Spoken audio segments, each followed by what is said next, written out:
Hey guys, this is PagXcomic Master, here to give you the review of the latest installment of the Thor trilogy, Ragnarok. Please click the bell icon for latest updates on my channel. I rate this movie 8 out of 10 stars. Thor Ragnarok has been the most hilarious Marvel movie made till now, although, if the basic storyline is kept in mind, this film matches with Thor Part 1. Let's see. Thor is unwillingly sent off to a new realm, where he has to survive without his hammer, that's called Mjolnir. Then, throughout his journey, he has a female companion alongside. Later, when he goes back to Asgard, he has to fight with an evil sibling whose costume is, guess what? Green. Pretty similar, right? Now, talking about the realms. According to Norse mythology, there are 9 realms by which there are only few parts of it shown in the MCU until now. That is, Asgard, Midgard, Hel, Jotunheim and Sakar. You guys may remember Jotunheim from Thor Part 1, which was the land of the frost giants. Moving on. The director of Thor Ragnarok, Taika Waititi, has given his voice for the much loved character Kog. He has also appeared as Hal Jordan's best friend in the 2011 film Green Lantern.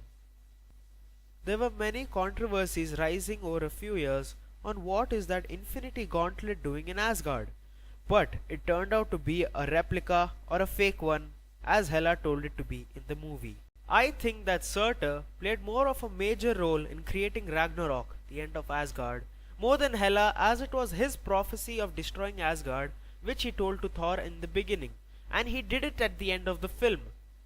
Loki, as usual, was sly and always looking forward to betray his brother. Tom Hiddleston never fails to deliver witty lines as his portrayal of the god of mischief. I have been falling for 30 minutes! I have to get off this planet. Our savior is here! Now, let us discuss the epic gladiator match between Thor and Hulk.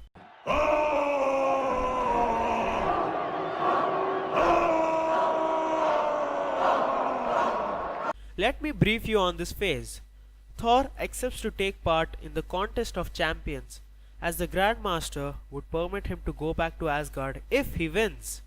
When Thor is about to defeat Hulk in the battle, the Grandmaster cheats by giving Thor an electric shock in the middle. Now here is where the problem is. How can an electric shock stop the god of thunder? I mean, electricity literally crackles around his body. Please comment down if you guys have an answer for this. Furthermore, I really feel sad for the god of thunder.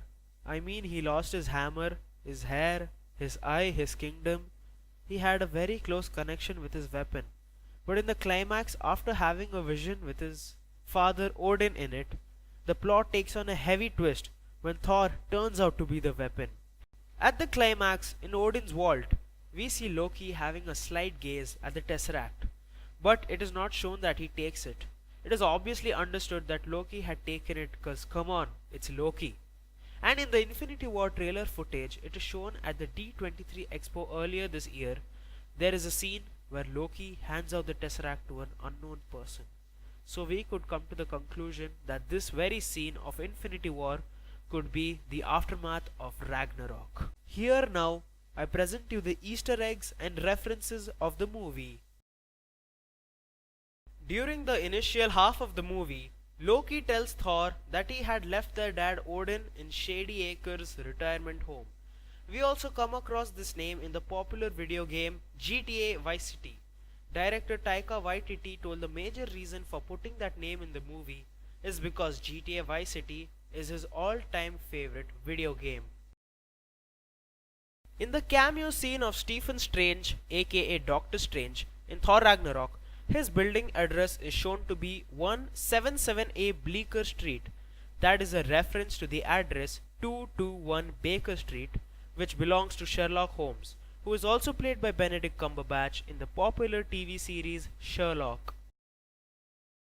In the planet Sakar, Valkyrie is known by the code name Scrapper 142.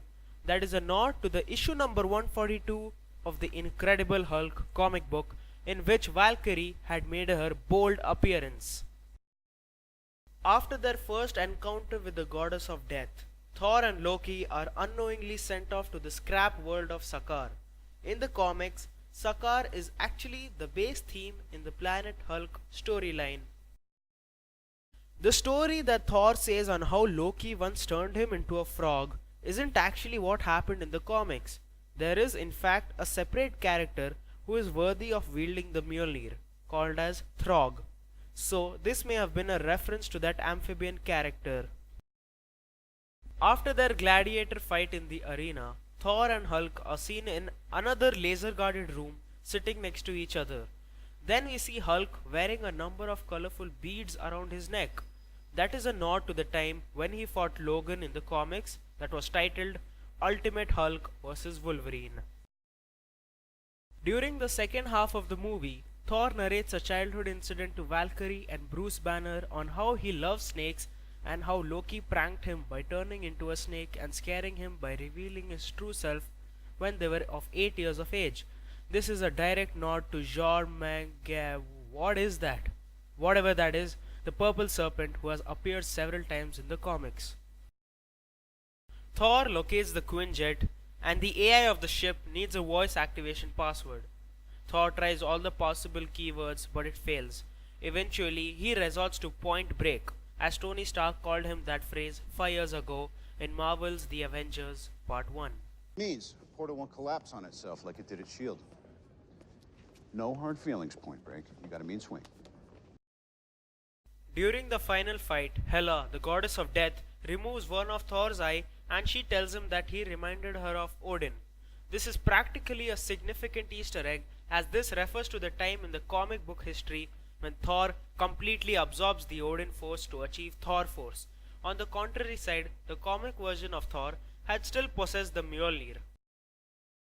In the concluding part of the film, we see that Thor has decided to take all the Asgardians to Midgard, that is Earth.